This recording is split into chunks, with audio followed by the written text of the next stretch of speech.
I think this will be an absolute people magnet and motorsport fan magnet. It'll be like, to me, what Formula One used to be in the old days. It'll be a hell of a spectacle. Like, one car draws everybody out of the woodwork at a racetrack to see this thing go past. A whole field of them is going to be mind-blowing, so I can't wait to see them on track. Well, I didn't quite know what to expect. It's an absolute monster of a car, and given it's been a little while since I've driven one, I was a little bit cautious before I got in and planned out what I was going to do and take it easy for the first few laps and whatnot.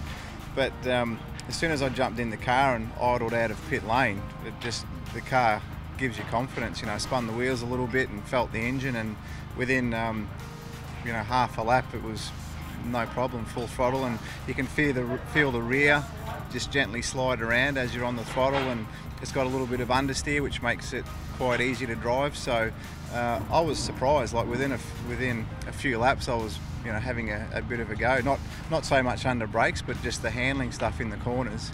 It was an absolute pleasure to drive. I think it's a fantastic car for anyone to jump in. Given the horsepower and the size of the car, I was a little bit, well, this is probably a bit much for most people, but it's a real pleasure to drive and quite a surprise.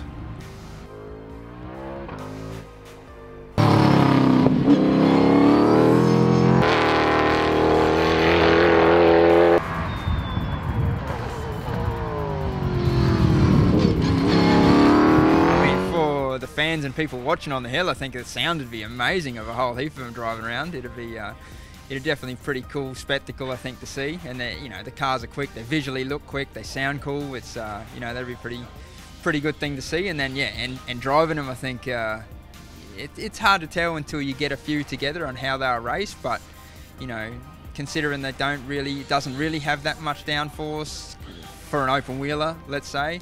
It's I think you should be able to follow pretty close, and the racing should be reasonably good. So time will tell whether that's true or not. But just from first initial thoughts, I'd say that that's how it'll play out. Yeah, I mean, it's really cool car to drive. Like, instantly just puts a massive smile on your face from the time you leave pit lane. Really, it's it's got plenty of power. It's super quick on the straight, which is really cool. I mean, to have build the car from scratch, it's like, I think the boys, everyone involved's done an amazing job. Like, it's pretty close to being in the window already. It's just needs a few things here and there, but it's really cool to drive. That's the biggest thing, I think.